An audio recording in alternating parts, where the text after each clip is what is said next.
Today's show comes to you courtesy of the hemoglobin/hematocrit result, or H&H, in the wake of a sudden bleed. This isn't just a number. It's the digital echo of an unexpected red carpet event where half the attendees suddenly vanished. Your cells themselves are perfectly normal, polite, and well-behaved, but there are just vastly fewer of them. It's a startling display of quantitative absence, telling a story not of cellular defect, but of a grand, unannounced departure from the circulatory stage. Welcome to the Deep Dive. Today we're diving into a topic that, honestly, it might seem pretty straightforward at first glance. But it actually hides some critical nuances, especially for you listening in the medical laboratory. We're focusing on acute hemorrhage, specifically how it presents as a normocytic anemia, and crucially, the role you, the medical laboratory scientists, play in diagnosis and management. Okay, let's unpack this. Yeah, absolutely. And what's fascinating here, I think, is the dynamic way the body responds to that sudden blood loss and how those dynamics, they directly impact what you're seeing on the lab results. So our mission for this deep dive, it's really to explore the pathophysiology, the immediate effects of acute blood loss, and unravel those sometimes kind of counterintuitive shifts in the lab findings. Because understanding these isn't just academic for MLS professionals, right? It's key to accurate interpretation. It's key to patient care. That's such a vital point. So let's start maybe with the basics, the definition. When we talk about acute hemorrhage, what are we actually defining? We're talking about sudden, significant blood loss happening over a really short period. Just imagine the immediate impact of losing a large volume of blood all at once. It's not just about losing red cells. No, it sounds much more complex than just the RBC count dropping. Oh, definitely. The immediate issue is that rapid loss of total blood volume, all of it. And that directly cuts down oxygen delivery to tissues everywhere in the body. The body tries to compensate instantly. You get increased heart rate, vasoconstriction, tightening blood vessels, and these really important fluid shifts start happening. But here's the tricky part for the lab. The initial findings might not show how severe the bleed actually is. Why is that? That seems counterintuitive. Because initially, everything is lost proportionally. Red cells, white cells, platelets, plasma, it all goes out together. So the concentration doesn't change immediately. It's only later, as the body tries desperately to restore volume by pulling fluid from, the surrounding tissues into the blood vessels. That's when you see the dilution. That's when hemoglobin and hematocrit start to drop noticeably. Okay. So the delay is because the body is trying to refill the tank, essentially, and diluting what's left. Exactly. It's often a real aha moment when you grasp that, because instinctively you'd think a big bleed means immediate low H&H. That makes sense. And it's not just about how much blood is lost, but also where it's coming from, right? Like visible versus hidden bleeding. Precisely. We classify it as external, visible, like from trauma or surgery, versus internal. And internal hemorrhage, that's the hidden kind. GI bleeding, maybe a ruptured ectopic pregnancy, a leaking aneurysm. And that hidden nature makes the lab's role even more critical, I imagine. Absolutely. Without that visual cue of external bleeding, you're really relying heavily on the laboratory data to pick it up. Could you give us a sense of the common causes, just to paint a picture of the situations where MLS pros might encounter this? It feels quite broad. It is very broad. You see it with major trauma, obviously car accidents, falls, gunshot wounds, stabbings, even surgical complications. Then there's the internal stuff. GI bleeding is a big one. Ulcers, varices, diverticulosis, cancers. Obstetrical and gynecological emergencies, too, like ruptured ectopics or postpartum hemorrhage, they can be massive.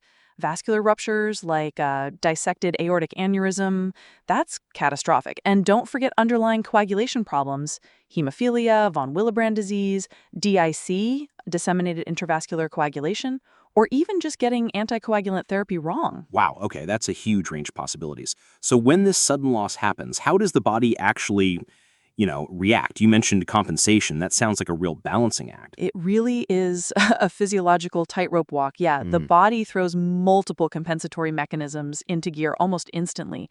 First up is vasoconstriction. The sympathetic nervous system goes into overdrive, clamping down peripheral blood vessels. This shunts remaining blood towards the vital organs, the heart, the brain, trying to maintain blood pressure. Okay, shunting blood. Makes sense. Then you get increased heart rate, tachycardia. The heart beats faster to try and boost cardiac output, to pump the reduced volume around more effectively. Right, pump faster. And then there are those fluid shifts we talked about. Fluid from the interstitial space, the space between cells, moves rapidly into the blood vessels. This is trying to bulk up the blood volume. And again, this is the key to understanding that dilutional effect you see later in the labs.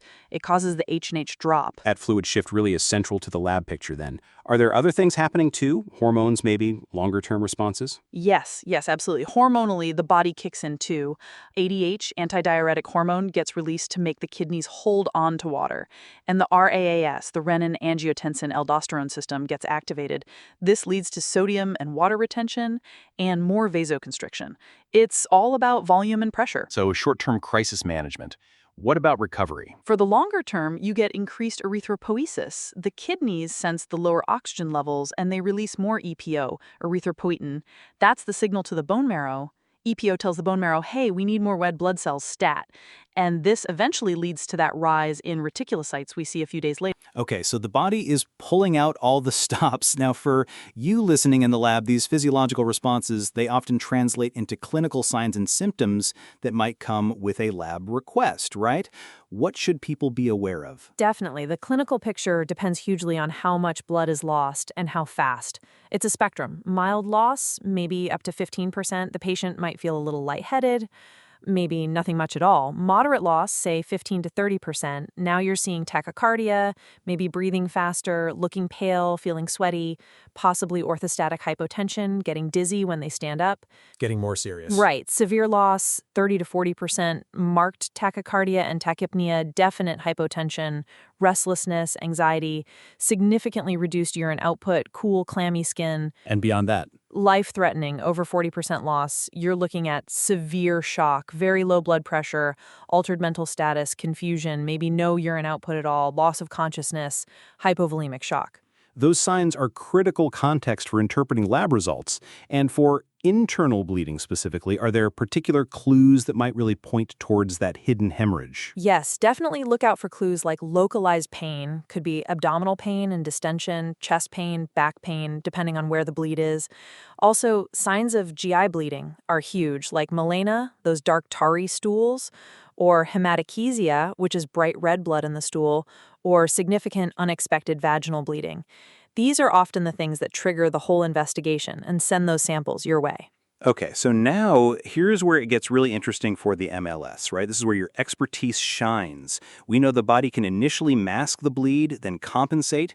How do you decode the lab findings to find the truth, especially in that CBC? Exactly. That first complete blood count, the CBC, is often your first big piece of a puzzle. But remember that crucial point. The initial CBC can look deceptively normal. because of that proportional loss. Precisely. Everything's lost together. The hemodilution from fluid shifts hasn't happened yet. That takes hours. So over time, usually within a few hours to maybe a day, you'll start to see the hemoglobin HGB and hematocrit HGT decrease. The HGT often lags just a little bit behind the HGB. The red blood cell count, RBC, obviously decreases along with them. Okay, so a falling H&H over time is a key indicator. What about the red cell size, the MCV? Does that change? Initially, no, the mean corpuscular volume, MCV, stays normal. That's why we call acute hemorrhage a normocytic anemia. The cells are normal size. But here's a really important differentiator. If the bleeding continues and becomes chronic, then iron deficiency can develop, and the MCV might eventually become low or microcytic. So seeing a normal MCV early on points towards acute, while a low MCV might suggest a more chronic process, or at least one that's been going on long enough to impact iron stores. That's a critical distinction. What about platelets and white cells? Platelets can be a bit variable. Initially, they might actually increase slightly, sort of a stress response, maybe splenic contraction, releasing some stored platelets. But with really prolonged or massive bleeding, or if DIC develops, the platelet count can drop significantly. And the white blood cell count, WBC, that often increases initially too, again, likely due to the stress response, catecholamine release. So it's really about looking at the trend, the dynamic changes over time, not just one snapshot result. Exactly. The trend is everything in acute hemorrhage. Okay, trends are key. Now, you mentioned reticulocytes earlier as part of the recovery. Let's talk about the reticulocyte count as a diagnostic tool here. You called it a game changer. It really is. The ret count tells us about the bone marrow's response. Is it doing its job? In acute hemorrhage, after that initial lag, the bone marrow senses the anemia and ramps up production. So the reticulocyte count starts to increase usually within about 2 to 3 days post-hemorrhage. It typically peaks around 7 to 10 days post-hemorrhage. A rising ret count is a hallmark sign that the marrow is healthy and responding appropriately to the blood loss. So falling H&H followed by a rising ret count a few days later, that's a classic pattern for acute blood loss. That's the classic picture. Yes, it shows blood loss followed by appropriate bone marrow regeneration. Okay, makes sense. What about stopping the bleeding itself? Do coagulation studies show anything interesting early on? Usually the standard PT, prothrombin time, and APTT, activated partial thromboplastin time, are normal initially. The exception would be if the patient already has an underlying bleeding disorder, or if they're on anticoagulants, or if they develop DIC. In massive hemorrhage or DIC, you might see prolonged PT, APTT, and fibrinogen levels might drop as it gets consumed. You might also see an elevated D-dimer, which indicates clot formation and breakdown are happening.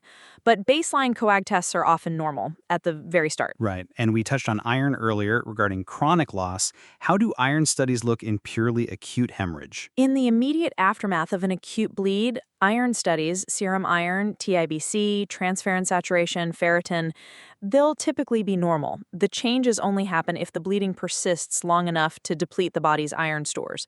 So normal iron studies early on support an acute event, whereas low iron, high TIBC, low saturation, low ferritin, that picture points towards chronic blood loss leading to iron deficiency anemia. It's another way to help differentiate. Good point. Are there any other tests MLS teams might see ordered alongside these? Maybe not directly hematology, but relevant. Sure.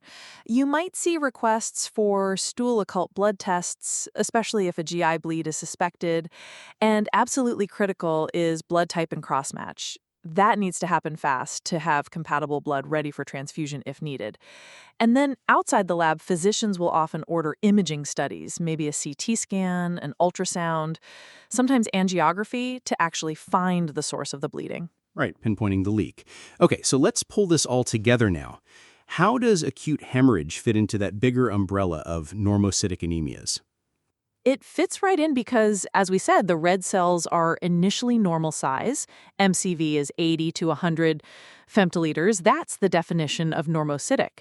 And within that big category of normocytic anemias, the reticulocyte count is really your key branching point, your main filter. How so? Well, if you have a normocytic anemia with a high reticulocyte count, it generally means one of two things. Either the body is destroying red cells too quickly, that's hemolysis, or it's losing red cells rapidly, that's acute blood loss. Your job then becomes differentiating between those two using all the other clues: clinical picture, bilirubin, LDH, haptoglobin, DAT, smear findings for hemolysis versus the H&H trend for acute loss. And if the retic count is low? A low reticulocyte count in the face of normocytic anemia suggests a production problem. The bone marrow isn't keeping up. This could be due to things like bone marrow disorders themselves, aplastic anemia, maybe anemia of chronic disease or inflammation, chronic kidney disease impacting EPO, or even very early nutritional deficiencies before the cell size changes. So that retic count is absolutely pivotal for navigating normocytic anemias. Can you maybe quickly contrast acute loss with, say, hemolysis, just to highlight how the full lab picture helps differentiate? Sure. With hemolytic anemia, yes, you'd see the high ret count, like in recovering hemorrhage, but you'd also typically see markers of red cell breakdown: increased indirect bilirubin, increased LDH, decreased haptoglobin. You might have a positive DAT if it's immune-mediated hemolysis. And importantly, the peripherent blood smear might show specific abnormal shapes like spherocytes or cystocytes. That whole pattern is different from acute blood loss alone. Got it. And something like anemia of chronic disease. Anemia of chronic disease or inflammation is often normocytic, but it usually has a low reticulocyte count because inflammation suppresses erythropoiesis. Iron studies also show a characteristic pattern, often low serum iron but normal or high ferritin. Different picture again. So it really emphasizes needing that whole battery of tests, the CBC trend, the smear, the RET count, maybe iron studies, chemistries, to pinpoint the exact cause within that normocytic group. Exactly. No single test tells the whole story. It's about integrating everything. And getting that diagnosis right is critical because treatment is so different and often urgent for acute hemorrhage, right? Absolutely. Accurate, timely diagnosis allows for the right interventions. Finding and stopping the source of bleeding, aggressive volume replacement with IV fluids, transfusing blood products when necessary, addressing any underlying coagulopathy, and monitoring closely for complications like shock or DIC. Your data drives those critical decisions. So let's wrap up this deep dive. The key takeaway seems to be that acute hemorrhage, while presenting as a normocytic anemia, has this really dynamic laboratory signature. Those initial labs might look okay, but then you see that decline in H&H, followed later by that rising retic count. It tells a story over time. It does, and this really raises an important question for everyone listening. How do you integrate these dynamic pieces? It's not just about running tests, is it? It's about interpreting the sequence, understanding the why behind the numbers, that underlying pathophysiology to really make an impact on patient care. It requires that critical thinking. Well said. Understanding these shifts really empowers you, the MLS, to be that essential detective in diagnosing acute blood loss, especially when things aren't obvious up front. You're providing truly critical information when time is absolutely of the essence. Maybe a final thought for everyone. Consider how you can apply this deeper understanding in your daily work. How can you anticipate these shifts and know what the story the labs are telling, even when the first chapter looks deceptively quiet?